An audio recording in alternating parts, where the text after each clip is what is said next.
तथा मित्रों, मैं अपने मुझसे पूर्व आए हुए लोगों ने, अभी आपकी प्राचार्य ने भी कहा कि आप लोग शांति से बैठिए, मैं उसके विपरीत निवेदन कर रहा हूँ कि जिनको जाना हो चले जाएं। उनको यहाँ बैठ करके, वहां खड़े होकर के, वहां खड़े होकर के आपस में गोष्ठी करने की जिनको आवश्यकता है, बात चले जाए। केवल जिनको सुनना हो वो बैठे, ताकि मुझे भी लगे कि मैं उनके लिए बोल रहा हूं जो मुझे सुनना चाहते हैं। जो सुनना नहीं चाहते, कोई जबरदस्ती नहीं है, कुछ नहीं, आप वंचित नहीं होंगे। अगर आपको जाना है तो आप जाएं, और गुट बना बना के बीच में वहां एक स्थान बनाया गया, शायद इसीलिए वहां खड़ी होकर लड़कियां, 5-7 लड़कियां आपस में बात करती रहें, फिर इधर जाएं कि इधर जाएं, तो वो ना करें कृपया। क्योंकि मैं भी डरा नहीं रहा हूं, लेकिन अध्यापक रहा हूं 32 वर्ष, और आपके हॉल की ये खराबी है कि इसमें इतना प्रकाश नहीं है कि आप लोगों के चेहरे मुझे दिखाई दें। अन्यथा वो ज्यादा अच्छा होता कि मैं देख पाता कि किस चेहरे पर क्या है। पता नहीं ऐसा हॉल क्यों बनवाया गया जिसमें श्रोता अंधेरे में है, तो कहां से प्रकाशित करेंगे भाई हम।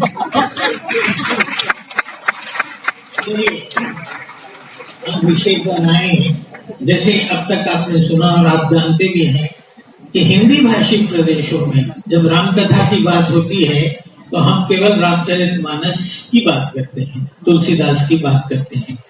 तुलसी से पहले कबीर और नानक जैसे जो लोग हुए, उन्होंने कहा कि दशरथ सुत तिहुँ लोक बखाना, राम नाम को मरम है आना। वो राम है ही नहीं, राम कुछ और है। वो और क्या है? वो ब्रह्म है, पूर्ण ब्रह्म है, निर्गुण निराकार ब्रह्म है, जिसने कभी जन्म लिया ही नहीं। और चूंकि उसने जन्म नहीं लिया, इसलिए उसके जन्म स्थान और उस पर मंदिर और उनके रिश्तेदार और ये सब उसकी जरूरत नहीं पड़ती है उन लोगों को।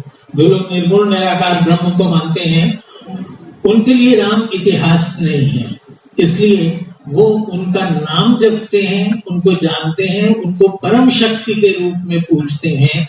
उनके विषय में कुछ कथा या लिखना या उस तरह की चीज उनके लिए आवश्यक नहीं है, जरूरत नहीं पड़ी। अब उसके बाद जब तुलसी आते हैं, और तुलसी ने अवतार के रूप में राम को, जैसे सुधीष्टि ने कहा कि प्रकटे, वो प्रकट हुए यहाँ पर, लेकिन उसमें पार्वती को देखिए, किसी जब वो शिव से कहती हैं कि भय प्रकट कृपाला दीन दयाला, ये तो ठीक है, लेकिन जन्म तो उन्होंने कहा कि मैं कौशल्या की कोख में से जन्म लूंगा। तो पार्वती पूछ रही है कि वो निर्गुण निराकार ब्रह्म किस तरह से सामान्य मनुष्य की तरह से, साधारण आदमी की, ये देखिए बिल्कुल बाकायदा फौजी अंदाज में परेड करती हुई आकर के यहाँ बैठेंगी। मैं इसी बात को कह रहा था कि ये जो प्रबंधन के नाम पर भी परेड होती है ना, मुझे अच्छी नहीं लगती है। तो उनका प्रश्न ये है कि वो जो निर्गुण निराकार ब्रह्म है, वो एक साधारण मनुष्य की तरह से, एक साधारण स्त्री के गर्भ से जन्म कैसे लेगा? ये तो बड़ी विचित्र चीज है। वो इतनी छोटी सी चीज बन के कैसे आएगा? और सामान्य मनुष्य की तरह से, जैसे हम खाते हैं, पाचन तंत्र है, शौच के लिए जाते हैं, या दूसरे काम जो भी करते हैं, इस तरह से कैसे रहेगा? वो तो निर्गुण निराकार पूर्ण ब्रह्म है। तो जो कुछ शिव ने बताया वो तो पूरी कथा है, पूरी रामचरितमानस वही कथा है शिव ने या काकभूषुंडी ने या याज्ञवल्क्य ने 3 जोड़े हैं, उन लोगों ने बतलाया। लेकिन मैं एक दोहा आपके सामने रखना चाहता हूं कि विप्रधेनु सुर संत लीन मनुज अवतार, निज इच्छा निर्मित तनु माया गुण गोपार। पहली पंक्ति तो बड़ी साफ है। विप्र ब्राह्मण में भी एक विशेष प्रकार का ब्राह्मण विप्र, धेनु गाय, सुर देवता, संत आप जानते हैं जो आप लोग हैं, संत हित लीन मनोज अवतार, इन सब के लिए उन्होंने मनुष्य रूप के रूप में अवतार लिया। लेकिन जो मूल चीज है वो है कि ये जो शरीर उन्होंने लिया, निज इच्छा माया, निज इच्छा, अपनी इच्छा से बना हुआ शरीर, अपनी इच्छा से बना हुआ वो शरीर जो माया गुण गोपाल, माया तो आप समझते ही हैं, गुण त्रिगुण, 3 गुण जो है। देखिए फिर आवाज आ रही है, ये गलत बात है। आप लोगों को अगर अपनी गोष्ठी करनी है तो बाहर जाके, मैंने शुरू में कह दिया। मेरी आवाज आप तक जानी चाहिए, आपकी आवाज मुझ तक नहीं आनी चाहिए। ये हमारा एक तरफा फैसला है और ये आदेश है। मान के चलेंगे कि नहीं मानेंगे? मान के चलिए, नहीं मानेंगे बात है। बहुत बड़ा मैदान है, खुला है, हवा अच्छी है और वहां कोई आपको राम कथा नहीं सुनाने वाला। तो जिन इच्छा निर्मित तनो माया गुण त्रिगुण जो है, सतोगुण रजोगुण तमोगुण, इन 3 गुणों से, और वो इंद्रियां जो हैं उनसे परे, वो इंद्रियों के दास बन के नहीं आए हैं, इंद्रियों के स्वामी बन करके आए हैं। माया गुण गोपाल इन सबसे परे है। तो जो ऐसा व्यक्ति अपना शरीर, वैसे तो हमारा सारा हिंदू शास्त्र ये कहता है कि हमारी आत्मा अपनी इच्छा से शरीर धारण करती है, लेकिन उसके साथ बहुत सारे और गुंजलक हैं। यहाँ तो वो माया के स्वामी हैं, इसलिए वो उस तरह का शरीर लेकर आए हैं। यही कारण है कि जितने गुण हम बतलाते हैं, कि कहा कि राज सिंहासन पर बैठ जा, बैठ, कहा कि वन चला जा, चले गए, वो सामान्य मनुष्य से बहुत ऊपर उठे हुए, क्योंकि वो एक विशेष प्रकार का शरीर लेकर के आए हैं, इसलिए वो अवतार हैं। अब अवतार हैं तो मनुष्य के रूप में आए हैं, तो फिर उनके लिए भी स्थान भी होंगे, जन्म भी का भी स्थान होगा, वन में भी गए हैं, लंका भी पहुंचे हैं, सेतु, राम सेतु भी बनाया है, ऐसी बहुत सारी चीजें हैं। लेकिन जो इनके विरुद्ध तर्क देना चाहे वो बड़े मजे में कह सकते हैं कि अरे अवतार तो कल्पना होती है, अवतार सचमुच होता नहीं है। अब वो उनकी इच्छा है। देखिए मनुष्य को, हर मनुष्य को बुद्धि दी है भगवान ने, और वो अपनी बुद्धि को दुर्बुद्धि भी बना सकता है, सद्बुद्धि भी बना सकता है, विवेक भी हो सकता है। तो जो मानना चाहे, मैं तो केवल ये बता रहा हूँ कि किस रूप में हमारे सामने वो आए। और इतिहास के लिए तीसरा वर्ग वो है जो ये मानता है, जब वाल्मीकि को अनुष्टुप छंद मिला और उन्होंने कहा कि ये छंद वो है, ये कैसे आ गया, मतलब इसमें काव्य शास्त्र वालों को और बाकी लोगों को भी देखना है कि ये कवि या लेखक अपने मन से नहीं कहता, ये आ जाता है, ऊपर से आता है, अलहामी ही होता है। सारा जो साहित्य है वो ऊपर से आता है। और अज्ञे ने भी कहा कि हाथ जोड़ करके हम उसको स्वीकार करते हैं। तो अनुष्टुप छंद कहाँ से आ गया, वो शब्द कहाँ से आ गए, वाल्मीकि हैरान है। और तब वो कहते हैं कि मुझे बताओ कि ये वो शब्द हैं जिनको अनावश्यक रूप से इधर उधर नष्ट नहीं किया जाना चाहिए, इनमें सर्वश्रेष्ठ साहित्य रचा जाना चाहिए। और उस व्यक्ति के चरित्र को रचना चाहिए जो इस संसार में सबसे ये सात्विक है, सबसे वीर है, सबसे अधिक धार्मिक है, न्यायी है, इत्यादि इत्यादि बहुत सारे गुण।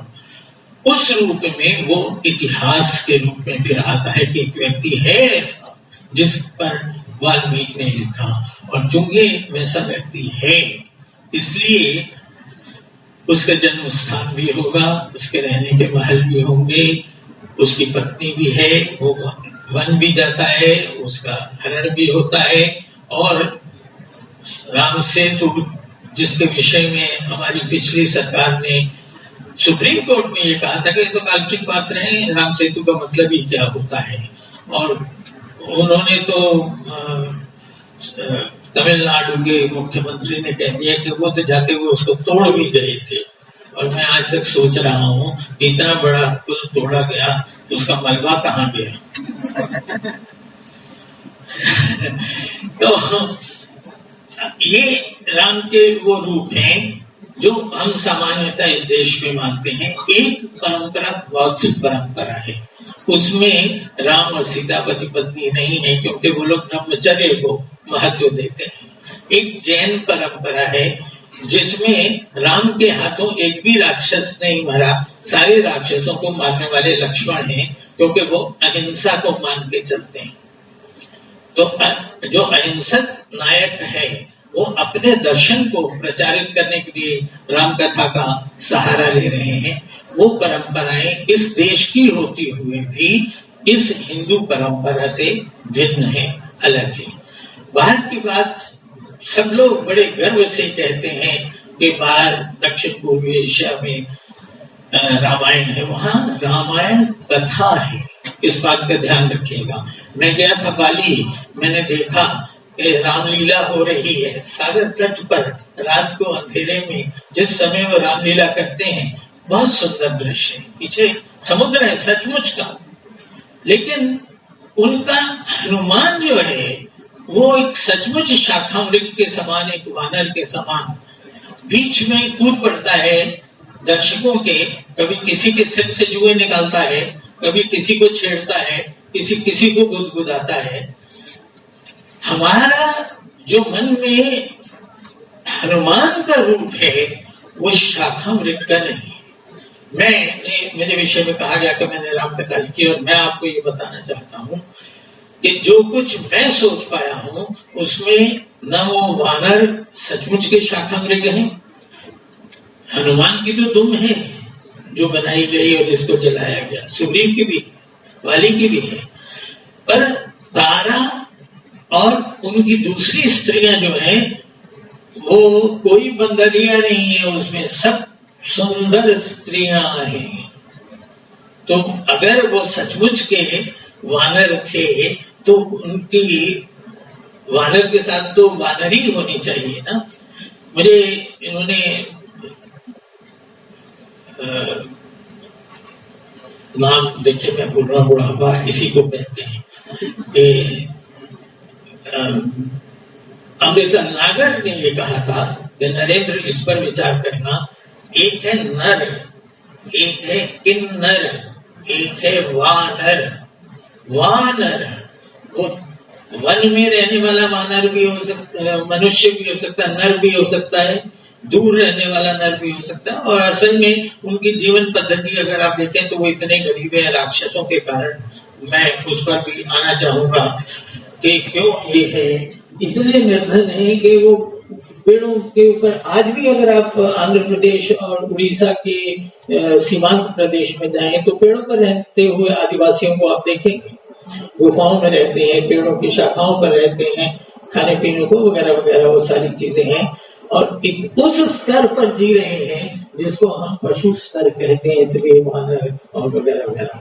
जहां तक राक्षस की बात है, जो मन में अगर आपकी यह कल्पना हो कि राक्षस का मतलब बड़े बड़े दांत, सींग, तो अब उसको निकाल दीजिए, वो भी मनुष्य है। राक्षसत्व नाखों में दांतों में नहीं होता, राक्षसत्व तो मन में होता है या मस्तिष्क में होता है। अपने परिवार में, आपके अपने कार्यस्थल में, आपके अपने कॉलेज में, आपके अपने समाज में, आपके आसपास कितने राक्षस हैं, इनको देखने की जरूरत है। आज का समाचार पत्र आप कभी भी पढ़ें, शुरू के 4 पृष्ठ राक्षसों के होते हैं उसमें। आज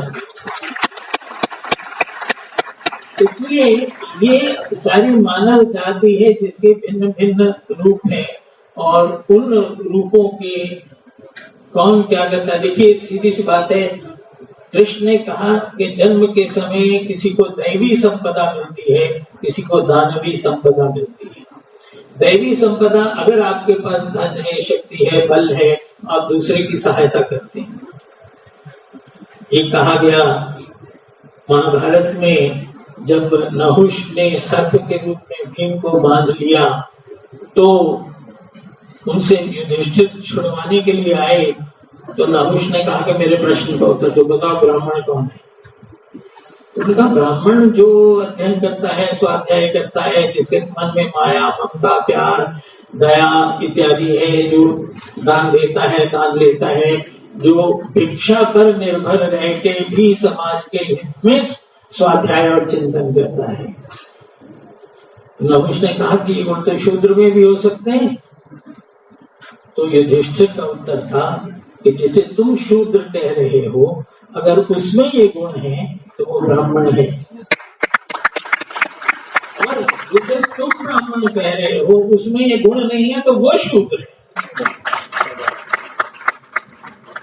ये वंश से वर्ण नहीं होता, स्वभाव से होता है।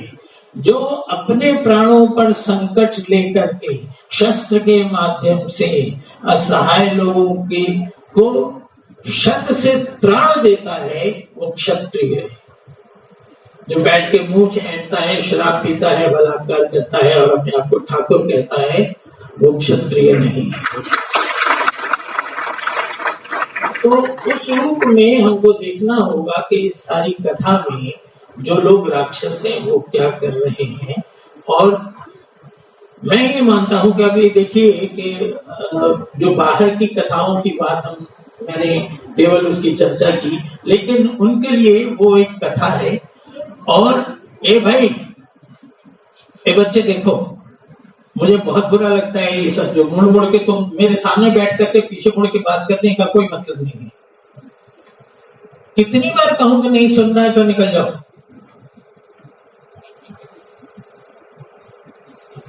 उन लोगों के लिए ये कथा है और स्टेज क्राफ्ट है। लाओस का हनुमान बहुत रसिक है, प्रेमी है, उसकी पत्नियां हैं, उसकी प्रेमिकाएं हैं, उसकी संतानें हैं, वो बाल ब्रह्मचारी नहीं है। लेकिन जब जटायु लड़ता है रावण से, नीली रोशनी, पीली रोशनी, पंख फड़फड़ाते हुए उछलना कूदना, वो स्टेज क्राफ्ट है। उन लोगों के लिए वो कथाएं नहीं, स्टेज क्राफ्ट है। गया यहीं से, लेकिन उसके साथ जो एक आस्था, जो एक अध्यात्म, जो एक धर्म या भक्ति का भाव जो है वो वहां नहीं है। कथा वो उसी तरह की है। जिस समय आप ये देखेंगे राम बन जा रहे हैं, राम कथा की सबसे बड़ी घटना जो है, अब मुझे भी पर्ची भेज दीजिएगा जब मुझे समाप्त करना। राम जब बन जाते हैं तो आप देखिए कि घर के लोग, नगर के लोग, नौकर चाकर, मित्र बंधु, सब लोग उनको रोकते हैं कि राम वन मत जाओ, वापस लौट जाओ। तुलसी ने तो यहाँ तक कह दिया कि दशरथ भी पड़े हुए मन ही मन शिव को मना रहे हैं कि हे प्रभु इसका मन फेर दे, ये मेरी आज्ञा का पालन न करे, ये मेरी इच्छा का पालन न करे, वन न जाए। लेकिन जिस समय जिस किसी समर्थ ऋषि से राम ने पूछा कि गुरुवर में कहा जाऊं, ऋषिवर में कहा जाऊं, उन्होंने उसको आगे आगे आगे बढ़ाया। गोदावरी के तट पर, जहां दूसरी तरफ जनस्थान में राक्षसों की सेना है, जहां कालका है, खरबाहु में। इससे लगता ही है कि क्या ये सारे ऋषि एक मत थे कि राम को कहाँ जाना है और क्या करना है और उनको लड़ना है। सबसे बड़ी तो जो इसमें भूमिका है वो अगस्त्य की है। अगस्त्य समझते हैं आप? अगस्त्य एक ऋषि है, उनका नाम है अगस्त्य। ग मतलब गमन, अग जो गमन नहीं करता, यानी पर्वत उसको स्टे करने वाला, विंध्याचल को ऊपर चढ़ने से रोकने वाला अगस्त्य है। ये उस ऋषि ने देखा कि ये देश दो हिस्सों में बट रहा है, उत्तर और दक्षिण। विंध्याचल ऊपर उठ रहा है का मतलब ये नहीं है कि पर्वत से ऊपर उठ रहा है, उस पर्वत के उत्तर और दक्षिण में रहने वाले लोग एक दूसरे से अलग होते जा रहे हैं। तो उन्होंने कहा ये नहीं होगा, इस देश के दो खंड नहीं होंगे, और मैं जा रहा हूं दक्षिण, और लौट के जब तक नहीं आता तब तक ऐसे ही रहना। और वो लौट के नहीं आए। ये एक ऋषि की कहिए कि का प्रयत्न देश को खंडित होने से बचाने के लिए। तो मैं ये कह रहा था कि इन सारे ऋषियों ने जैसे एक ये योजना बनाई थी, और लगता है कि राम ने जिस समय विश्वामित्र उनको लेकर के गए हैं उस समय उनको ये वचन दिया है, या उनसे वचन दिया गया है कि वो वन जाएंगे। अब ये कहा जाए कि वन जाने के लिए तो पिता ने आदेश दिया था। अब वाल्मीकि रामायण उठाइए, उसमें संध्या के समय राम को बुला करके दशरथ कहते हैं कि सुबह उठ करके सुमंत्र जो कहें वो करना, ऐसा ना हो कि मेरी मति बदल जाए, ऐसा ना हो कि शत्रु प्रबल हो जाए, ऐसा ना हो कि कुछ परिस्थितियां ऐसी हो जाएं कि मुझे रोकना पड़े, तुमको राज्य नहीं मिले। इसका मतलब कि कहीं ना कहीं से मुझको संकट था कि कोई विरोधी है, और वो ज्यादातर कैकेयी के मायके की तरफ संकेत जाता है, युधाजित की तरफ संकेत जाता है। इसलिए सुबह जैसे ही सुमंत्र कहें युवराज अभिषेक हो जाना चाहिए। सुबह जिस समय सुमंत्र आते हैं और लेके जाते हैं तो राम देखते हैं कि दशरथ तो जमीन पर पड़े। कहते पिताजी क्या हुआ? तो पिता करवट बदल लेते हैं, कुछ नहीं कहते। कैकेयी से पूछते माँ क्या हुआ? तो माँ उनको बताती कि मैंने ये 2 वर मांगे, ये 2 वर मुझे दिए गए हैं, ऐसा वो नहीं कहती। ये 2 वर मैंने मांगे हैं, उसके बाद से ये मौन पड़े। जब राम जाते हैं ये मान के कि अब मुझे वन जाना है, कौशल्या के पास जाते हैं, ये आप लोगों के लिए सबके लिए महत्वपूर्ण है। तो कौशल्या ये कहते, कौशल्या संस्कृत में कौशल्या है, स है, हिंदी में हमने उनको कौशल्या कर दिया है। कौशल्या ये कहती है सुमित्रा से, पहले तो राम से कहते हैं कि यदि पिता ने आदेश दिया है वन जाने का तो मैं मां हूं, और मां पिता से बड़ी होती है, और मैं कह रही हूं कि वन मत जाओ। दूसरी बार राम कहते हैं कि मां वन जाने में मेरा अभ्युदय है, मतलब वन जाऊंगा तो ही मेरा अभ्युदय होगा, अन्यथा नहीं होगा, और ये सच्चाई है। और सुमित्रा से उन्होंने कहा, कौशल्या ने, कि जितना कैकेयी इसको वन भेजना चाहती है उससे ज्यादा तो ये स्वयं जाने को आतुर है। अब प्रश्न ये उठता है कि फिर जगह जगह राम ये क्यों कहते हैं कि पिता की आज्ञा से आए? पिता ने तो आज्ञा दी ही नहीं। उसका उत्तर हम खोजें तो ये है कि पिता ऐसी स्थिति में फंस गए हैं कि वर दिया है उसको पूरा नहीं कर सकते, पूरा नहीं करेंगे तो रघुकुल रीत का क्या होगा। इसलिए शास्त्र ये कहता है कि बिना कहे जो शिष्य और पुत्र में संतान आ गई, बिना कहे आज्ञा का पालन करे वो सर्वश्रेष्ठ है। और जो कहने पर आज्ञा का पालन करे वो मध्यम है, और जो कहने पर भी ना करे वो अधम है। और आप अपने आप को श्रेणी अपनी ढूंढ लीजिए किसमें आपको रहना है। तो राम के मन में ये है कि पिता को इस संकट में से निकालना, ये एक चीज है। दूसरी चीज जो मैं कह रहा हूं कि ऋषियों को दिया हुआ वचन, देखिए जिस समय विश्वामित्र आते हैं वो कहते हैं कि राम मुझे दो, और केवल 10 दिन के लिए मैं उनको सुरक्षित लौटा जाऊंगा, ये वचन है विश्वामित्र का। इसका अर्थ ये है तो वो समर्थ हैं राम की रक्षा के लिए, तो अपनी रक्षा भी तो कर सकते हैं, केवल राम की रक्षा की क्या बात है। और रास्ते में जाते हुए राम को वो शस्त्र भी देते हैं, शस्त्र परिचालन भी सिखाते हैं। और सबसे बड़ी बात यह है कि एक तरफ जनक का राज्य है, सम्राट सिरध्वज जनक, और दूसरी तरफ सम्राट अयोध्या के दशरथ। उन दोनों के बीच में छोटे छोटे दो राज्य हैं, मलद और करुष, जहां राक्षसों ने, ताड़का और उनके साथियों ने उनको भगा दिया है, मार दिया है, बेच दिया है, खा लिया है, भोग लिया है, जो मर्जी कहिए, लेकिन वो वहां से चले गए हैं और वहां जंगल उग आए हैं। ये जंगल जो है ये राक्षसी आतंक के लिए बहुत बड़ी दीवार है। उस जंगल में रह करके, वन में रह करके वो लोग अपना काम कर सकते हैं। तो राम उनको तो मार ही देते हैं, उसमें कोई बड़ी बात नहीं है। लेकिन जो विश्वामित्र उनको दिखाना चाहते हैं कि जो सम्राटों के बस का नहीं है, प्रजा जाए अपने मांग लेकर या शिकायत लेकर या अपने दुख दर्द को लेकर राजा के पास, ये आदर्श व्यवस्था नहीं है।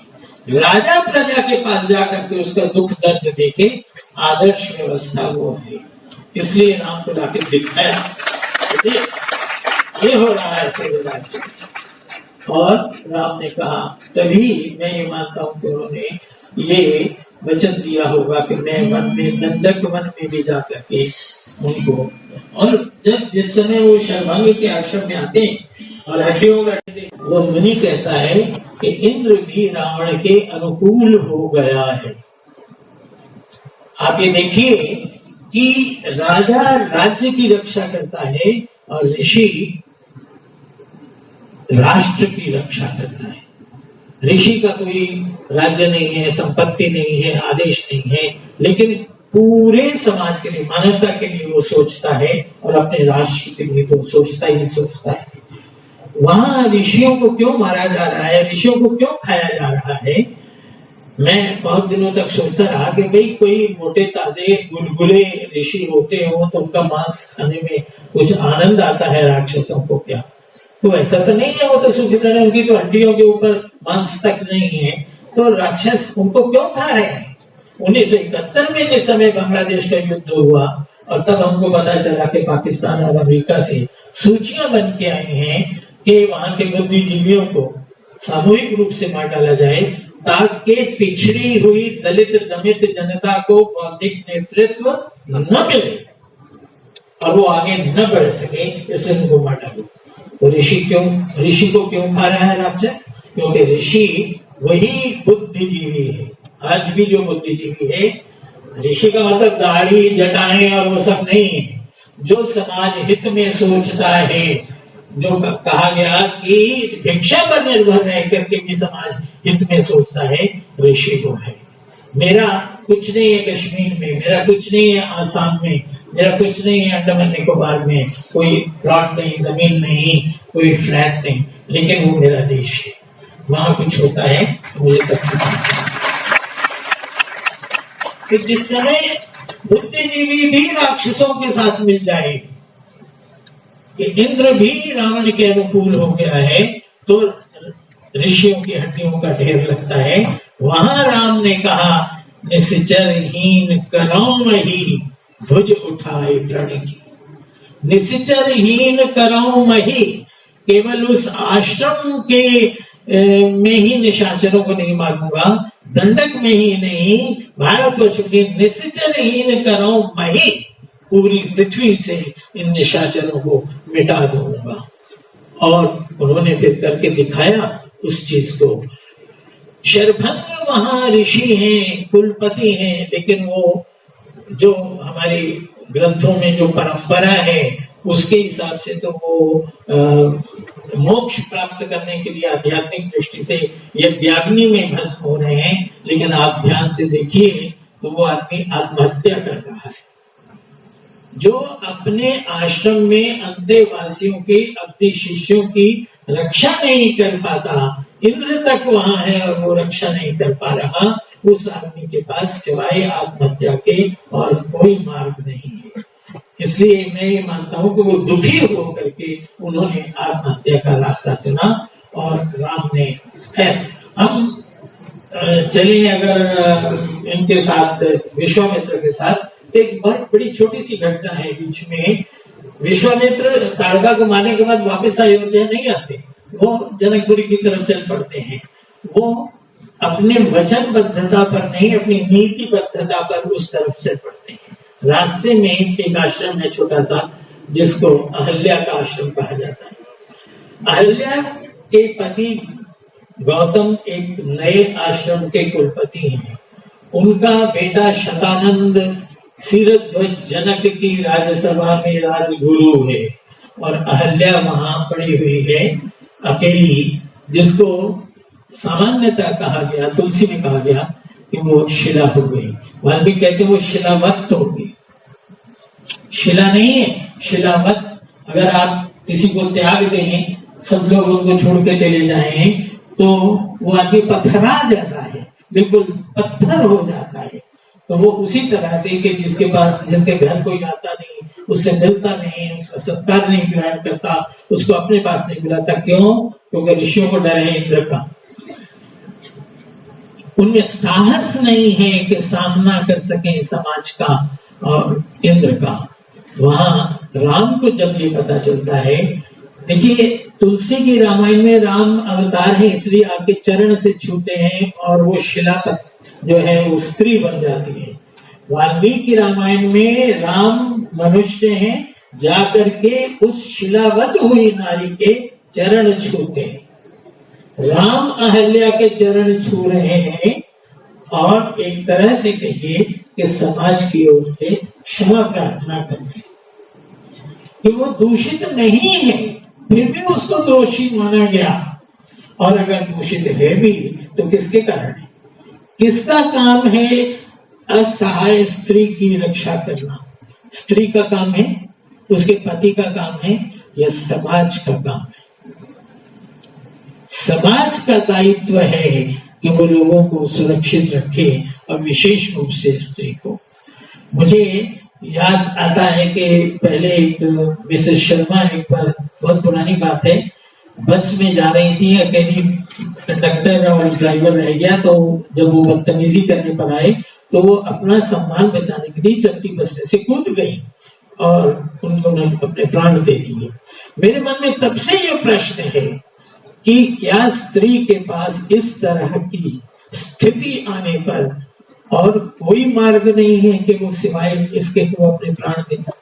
अगर समाज उसका सम्मान करता है, उसकी रक्षा करता है, तो उसको प्राण देने की जरूरत नहीं है। और राम ने वहां जाकर उस समाज को यही बताया कि रामोस्मि सर्वम सह, राम हूं, सब कुछ सहन करूंगा और इसलिए इंद्र का डर नहीं। आप देखिए सारी राम कथा में जहां जहां राम जाते हैं इंद्र वहां से भाग जाता है। इंद्र का बेटा कौवा बन करके जयंत जो आके सीता को परेशान करता है, लेकिन वो भी वहां टिक नहीं पाता है जहां कहीं भी राम जाते हैं। इसलिए इंद्र जो है वो उन भ्रष्ट सत्ताधारियों, कामुक और अब ये कई चरित्रहीन सत्ताधारियों में से है जो प्रजा को डराता है। इसलिए राम जैसे लोग, आपको तो बहुत पहले ही निवेदन किया था कि चली जाइए।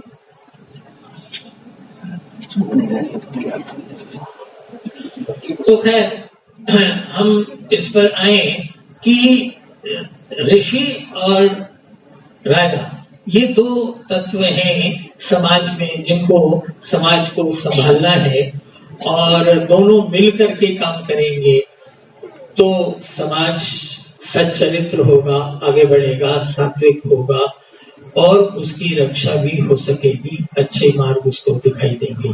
अगर वो परस्पर एक दूसरे के साथ मिलके काम नहीं करते और अपने स्वार्थ पर चलते हैं तो राक्षसी तत्व बढ़ेगा और तब किसी राम को ही आना पड़ेगा। कहने की तो इतनी लंबी कथा है।